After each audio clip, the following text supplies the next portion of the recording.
Pourquoi rejetons-nous les autres? C'est ce que nous verrons aujourd'hui à l'émission La Parole vivante.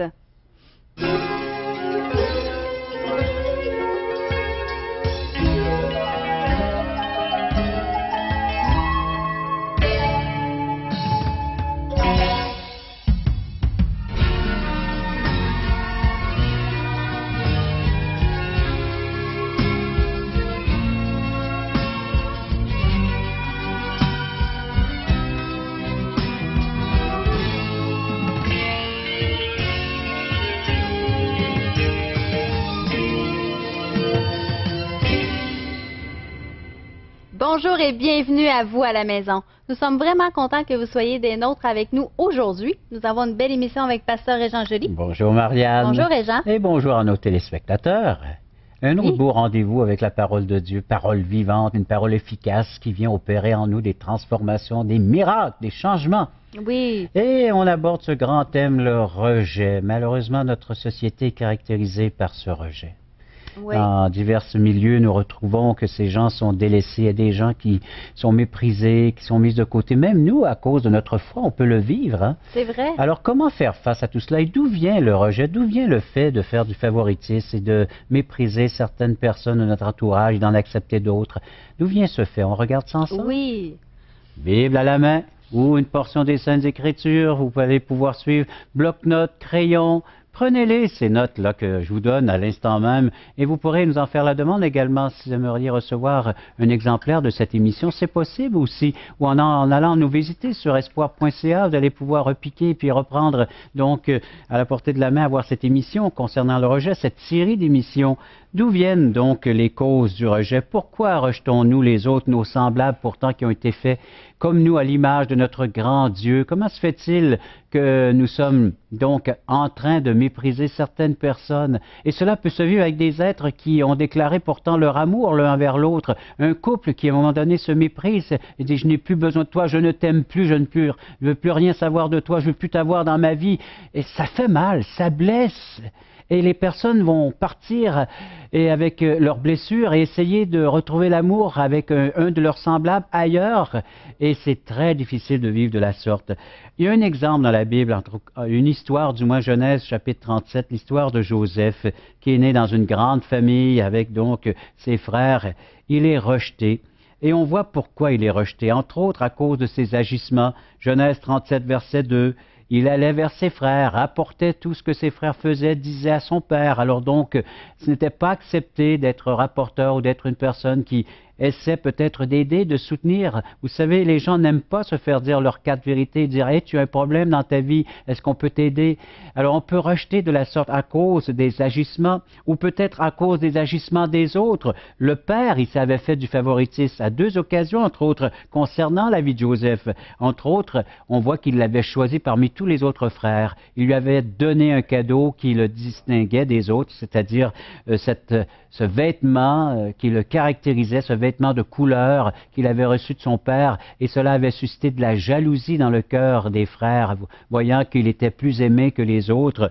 Et la même chose, son identité avec sa mère, ou si sa mère fut Rachel, et Rachel c'était la bien-aimée également du père Jacob. Alors donc, il aimait sa Rachel, et c'était un enfant issu de Rachel. Alors déjà là, on voyait que au sein de cette famille, il y avait du favoritisme, et tout cela a suscité, a créé donc le rejet que Joseph a dû subir de la part des siens, de la part de ses frères. C'est peut-être la même chose qui s'installe chez vous. Vous voyez une personne qui a moins de compétences que vous allez la rejeter, que ce soit dans les sports, que ce soit aux études.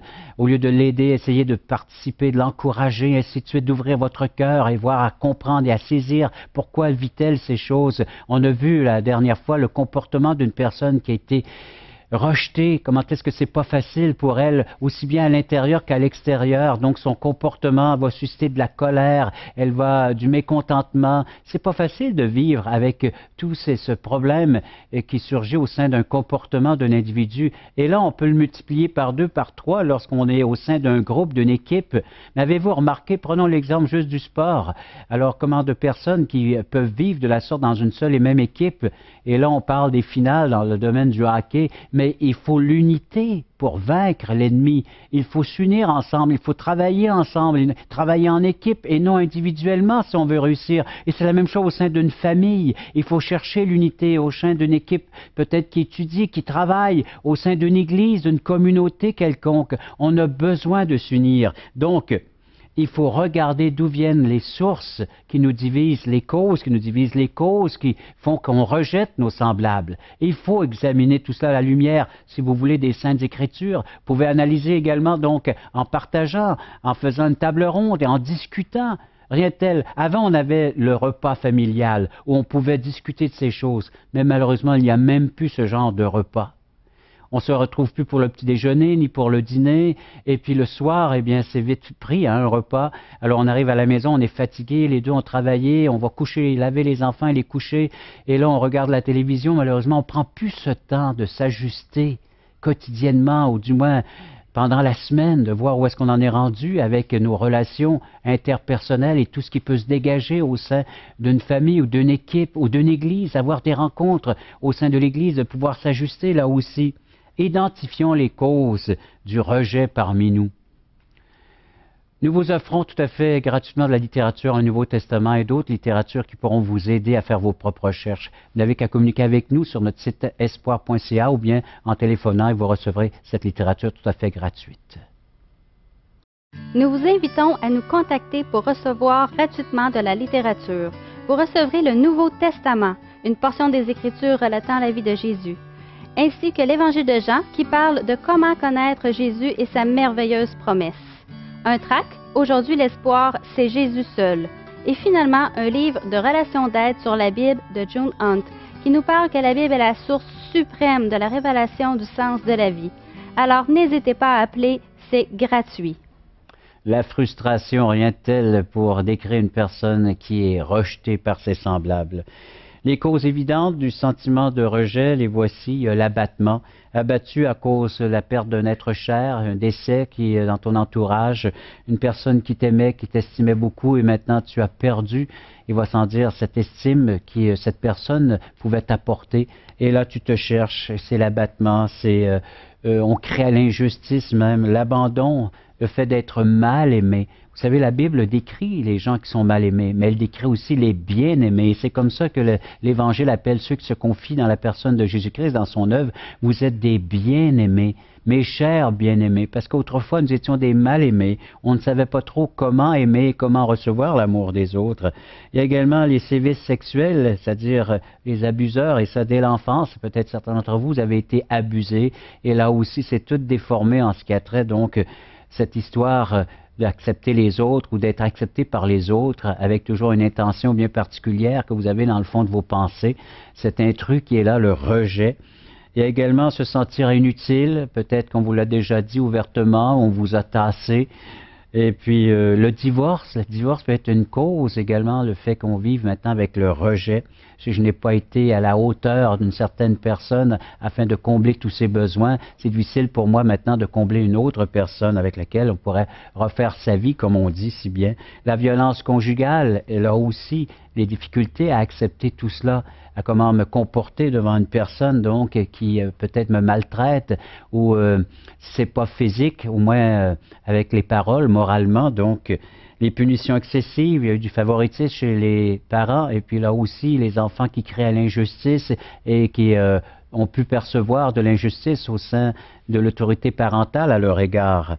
Donc des punitions et ainsi de suite, d'être isolé, de vivre seul, d'être humilié et de vivre l'indifférence, les gens qui ne se préoccupent plus, ne s'occupent pas de nous et puis ne s'intéressent peut-être même pas à nous. Donc des préjugés, l'agression verbale, comme je précisais, l'absence de soins également. On aurait besoin que les gens portent attention à nous, à nos blessures, mais voilà, malheureusement, on est ignoré. Il y a des paroles, des promesses qui ont été non tenues. Là aussi, ça fait mal. Vous avez promis peut-être des choses à vos enfants, des sorties, ou que ce soit au restaurant, ou aller visiter des lieux, ou tout simplement avoir un temps avec eux. Et puis cela, ce n'est jamais produit, ce n'est jamais arrivé. Alors là aussi, donc, les enfants qui sont frustrés dans leur vie, du sarcasme, manque d'éducation peut-être, là aussi, l'abandon. J'aimerais vous lire le psaume 27, verset 10. Le psaume 27, verset 10 nous dit: « car mon père et ma mère m'abandonnent. Imaginez ce cri que nous retrouvons dans les Saintes Écritures, et non seulement dans les Saintes Écritures, mais encore aujourd'hui. Que d'enfants qui ont grandi, le fait d'être abandonnés. Oui, mon père, ma mère m'abandonnent, mais l'Éternel me recueillera. L'Éternel me recueillera. L'Éternel a dit, même si vos parents vous abandonnent, moi j'ai une place pour toi dans mon cœur. L'Éternel aime sa création. Il aime. Reconnaissez que vous êtes une création de Dieu. Dieu vous a créé afin de pouvoir partager l'être dont il est, toute sa nature, tout ce qu'il est prêt à verser dans vos cœurs, tout ce qu'il a comme valeur morale, spirituelle. Il est prêt à verser ça dans votre vie. Il y a également le psaume 33, verset 13 à 15. Le psaume 33, verset 13 à 15, je vous en fais la lecture. L'Éternel regarde du haut des cieux. Oui, il est assis sur son trône dans les lieux célestes, c'est sa demeure, mais il regarde vers le bas, regarde vers la terre, regarde les gens qui composent cette humanité, cette société. Il voit tous les fils de l'homme. Pas un lui manque. Il les voit tous. Du haut ou du lieu de sa demeure, il observe tous les habitants de la terre. Verset 15, lui qui forme leur cœur à tous, qui est attentif à toutes leurs actions. Le Seigneur porte une attention bien particulière à ce que l'être dont tu es et à ce que tu vis présentement. Rien ne lui manque. Il est attentif à toutes tes actions, à ce que tu es en train de subir ou de vivre présentement. Et voilà pourquoi il peut intervenir d'une façon très pratique, parce qu'il sait l'être dont tu es, et il sait ce que tu vis présentement.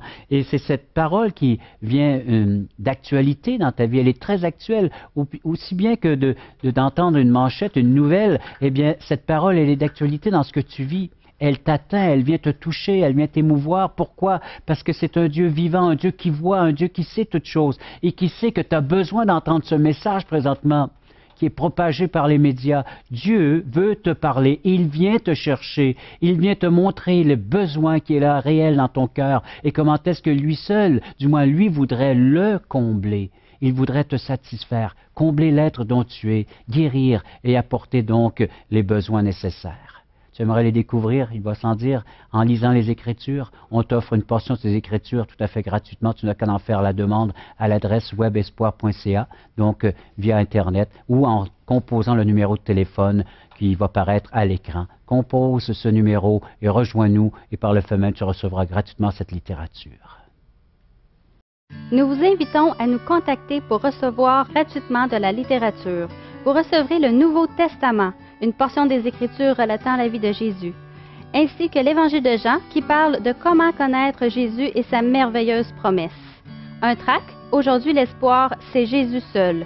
Et finalement, un livre de relations d'aide sur la Bible de June Hunt qui nous parle que la Bible est la source suprême de la révélation du sens de la vie.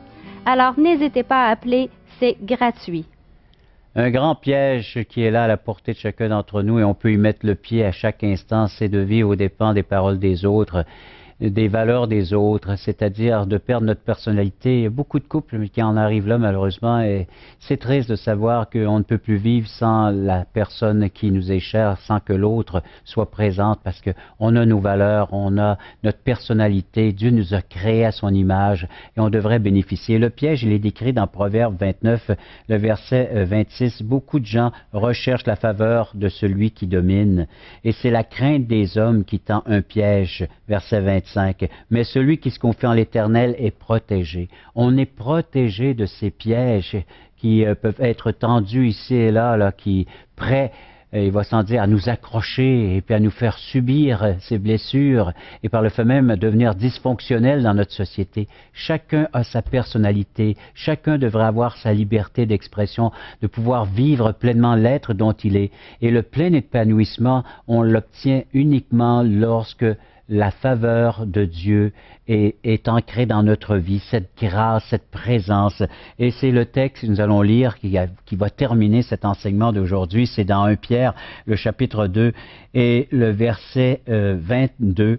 Lui qui n'a point commis de péché, en parlant de la personne de Jésus, une personnalité propre, une personnalité pur. Regardez Jésus-Christ agir, vivre, et vous allez voir qu'il ne dépend pas de ce que les prêtres de son temps pouvaient déclarer à son sujet, ou ce que la foule pouvait dire, ou même les proches, parce qu'il va avoir des confrontations avec l'apôtre Pierre et avec des autres apôtres. On voit qu'il est libéré de tout cela. Jésus-Christ ne vit que pour son Père. Il a cette dépendance à l'égard de l'accomplissement de la volonté du Père. Et donc, les gens de son entourage ont peu ou pas d'influence du tout. Il est là, naturellement, pour leur dire ce dont ils ont besoin eux-mêmes. Et il n'a point commis de péché dans la bouche duquel ne s'est point trouvé de fraude. Alors, ces paroles ont toujours été des paroles justes, équitables. Lui qui, injurié, ne rendait point d'injures, maltraité, ne faisait point de menaces, mais s'en remettait à celui qui juge justement. Alors tout ce qui pouvait arriver dans son cercle, autour de lui, dans son entourage, il s'en remettait à Dieu. C'est Dieu qui va juger tes actes, c'est Dieu qui va juger tes paroles. Moi, je suis venu ici pour t'apporter ce dont tu avais besoin, pour complémenter ta vie, pour la remplir, la déborder. Et c'est ce qu'il va dire au verset 24, lui qui a porté lui-même nos péchés en son corps sur le bois, donc sur la croix, afin que mort au péché, nous vivions pour la justice, lui par les meurtrissures duquel vous avez été guéris. Moi, j'aime ça. Ça, c'est les paroles du prophète Ésaïe qu'on retrouve au 53e chapitre du prophète Ésaïe. Et on répété ici par l'apôtre Pierre, c'est par ces meurtrissures que nous sommes guéris. Le Seigneur Jésus est venu pour guérir. Ton cœur a besoin de guérison. Tu as été rejeté ou tu as vécu tout autre ressentiment dans ta vie. Le Seigneur Jésus est celui qui a dit « Mes meurtrissures t'apporte la guérison. » C'est-à-dire, si tu te confies dans l'œuvre que j'ai accomplie pour toi, le fait que je sois venu souffrir, je suis venu porter ton fardeau, tes peines, tes soucis, ton problème, et je suis venu les réparer, les régler, les solutionner. C'est dans mes souffrances que tu vas trouver toute la consolation, tout le support qu'il est nécessaire pour passer à travers ces blessures et y apporter donc une pleine guérison. C'est dans mes souffrances, dans mes douleurs, que tu vas pouvoir puiser les ressources surnaturelles, éternelles, qui vont t'apporter ce dont tu as besoin pour être la personne que je veux que tu sois. Dieu a un merveilleux plan pour nous. Il veut que nous puissions être libérés afin d'être et de retrouver la personne qu'il nous avait donnée au tout début de notre naissance. Notre âme, c'est ça. Mais malheureusement, elle a vécu tellement de chocs et de contre-chocs avec nos semblables qu'elle est toute déformée. Mais le Seigneur, lui seul, peut apporter l'image et la personne qu'il avait vue au tout début pour que tu sois vraiment et réellement celle qui va s'épanouir maintenant dans la grâce, dans la manifestation, dans la présence de Dieu. Dans ses blessures, tu vas retrouver la guérison. Et le verset 25, « Car vous étiez comme des brebis errantes, mais maintenant vous êtes retournés vers le berger et le gardien de vos âmes. » Le Seigneur Jésus a promis de garder et de veiller sur ton âme afin qu'elle puisse être ce que lui voudrait qu'elle soit. Oui, il y a des beaux projets non de malheur mais de bonheur. Et ensemble, c'est-à-dire toi et lui, vous allez pouvoir les réaliser, car sans lui, impossible, parce qu'on n'a pas tout le potentiel. Mais en lui, nous retrouvons ce dont nous avions perdu, cette relation, cette intimité avec Dieu. Et par le fait même, cette relation, elle va nous apporter donc que notre âme puisse retrouver la personne qui a été créée dès le début, que la personne que Dieu avait conçue pour nous. Et vous allez voir comment est-ce que la confiance, l'estime de soi, vous allez tout retrouver ces valeurs. Appelle-nous, écris-nous, va sur notre site espoir.ca et communique-nous. Et par le fait même, tu recevras gratuitement l'offre que nous te faisons de recevoir donc la littérature, un Nouveau Testament, de recevoir également des explications concernant ces écrits et comment te les approprier et les vivre pleinement. Qui est là, viens à la croix, Jésus t'appelle. Je vous invite à venir à un de nos merveilleux déjeuners de l'espoir. Vous pourrez manger un bon repas et entendre le témoignage de personnes dont la vie fut vraiment transformée, des gens qui ont mis leur confiance en Dieu. C'est tout à fait gratuit, donc surtout n'hésitez pas. Simplement écoutez ce qui suit pour connaître les dates et les endroits. C'est un rendez-vous, nous vous attendons. Regardez ce qui se passe dans cette salle. Il nous manque de la place. Voulez-vous m'aider à tasser le mur, s'il vous plaît? Hein? Jésus est vivant, il vit pour toi, il vit pour moi. Jésus est ici, il vient pour toi, il vient pour moi. Il est venu pour tous nous pardonner. C'est une nouvelle naissance. C'est comme une chenille qui est transformée en papillon. Mais il faut lui demander. Dieu vous offre la vie éternelle, et il faut que vous la receviez.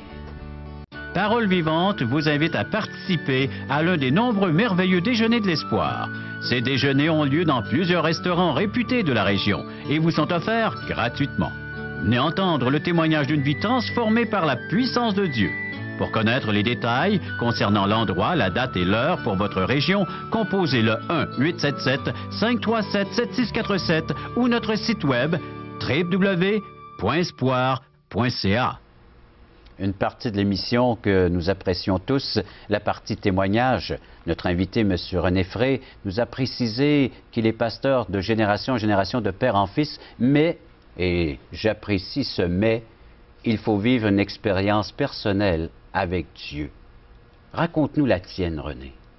Régent, ça me fait plaisir de témoigner de mon Seigneur Jésus-Christ. En effet, je suis marié aujourd'hui, mon épouse Sharon, nous avons 4 enfants, j'ai 2 petits-enfants. Et je suis né dans une famille chrétienne. Mon père était suisse et ma mère était canadienne-anglaise. Mais parce que j'ai des parents chrétiens évangéliques et parce que mon père était pasteur, ne veut pas dire que moi, j'étais enfant de Dieu. On ne devient pas enfant de Dieu par la parenté naturelle.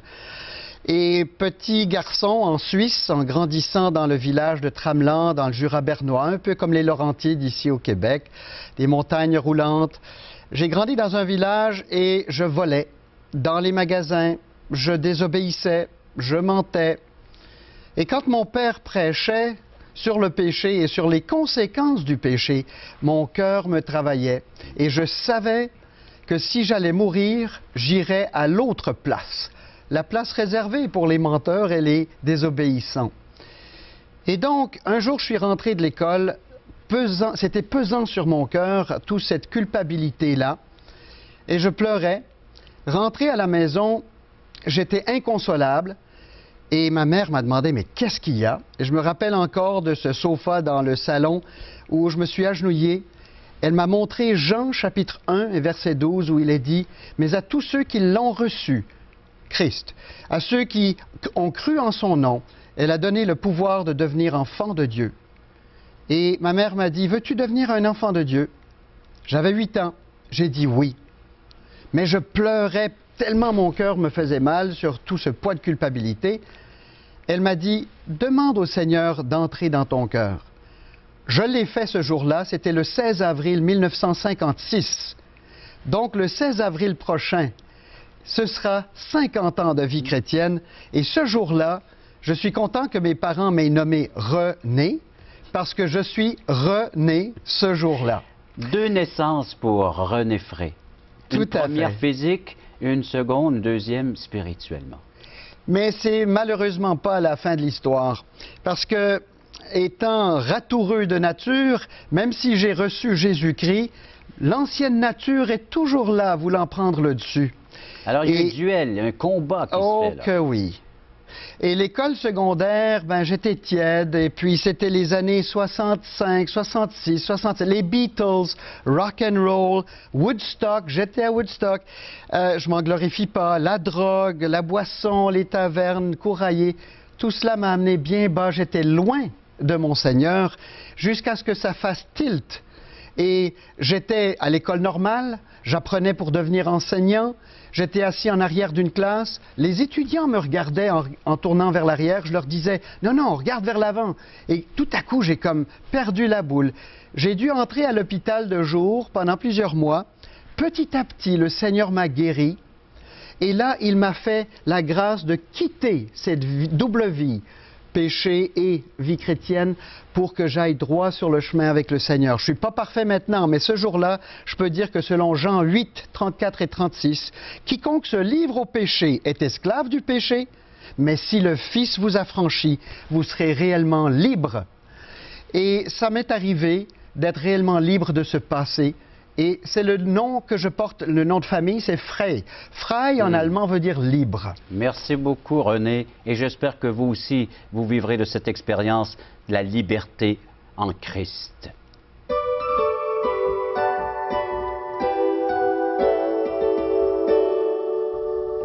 Vouloir est aimer, trouver l'amour. C'est ce que la plupart des gens recherchent aujourd'hui. Et quand ils trouvent quelqu'un, et il aime cette personne-là, il pense avoir trouvé le bonheur. Sauf qu'on voit que 50% des gens se divorcent. C'est difficile à être rejeté par la personne en qui on a mis tout notre amour.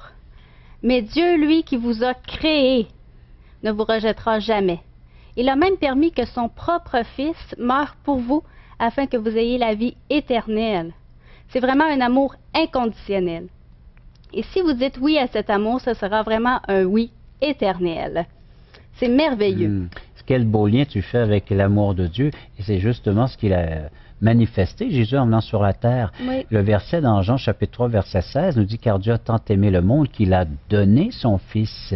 Et tantôt, le verset dans Pierre, c'est que les souffrances de Jésus, c'est le don d'amour de Dieu. Oui. C'est Jésus qui s'est offert lui-même afin de répondre à ce besoin ultime dont nous avons besoin d'être aimés et de pouvoir répondre à cet amour. L'être humain a été créé pour être aimé et aimer également en retour. Et voilà cet amour parfait, cet amour conditionnel, inconditionnel devrais-je dire plutôt, parce que l'être humain met toutes sortes de conditions. On est tellement habitué à être conditionné à, alors que Dieu arrive avec un amour inconditionnel qui dit « Moi je t'aime, je t'aimerais pas plus demain parce que tu fais des choses agréables, je t'aime, je t'ai aimé même lorsque tu t'intéressais pas à moi. » Il nous aimait du même amour, ce même amour. C'est toujours ce même amour qui se manifeste jour après jour. Et c'est à vous maintenant d'ouvrir votre cœur et de l'accueillir. Oui, pour connaître davantage ce merveilleux Dieu, nous vous invitons à nous contacter pour avoir de la littérature soit un Nouveau Testament. Donc, c'est tout à fait gratuit. Appelez au 1-877-l'Espoir ou 1-877-537-7647 ou venez sur espoir.ca. Merci beaucoup à vous à la maison d'avoir été des nôtres. Merci à toi, Régent. Bienvenue, Marianne. Et nous, on se dit à une prochaine émission de La Parole vivante.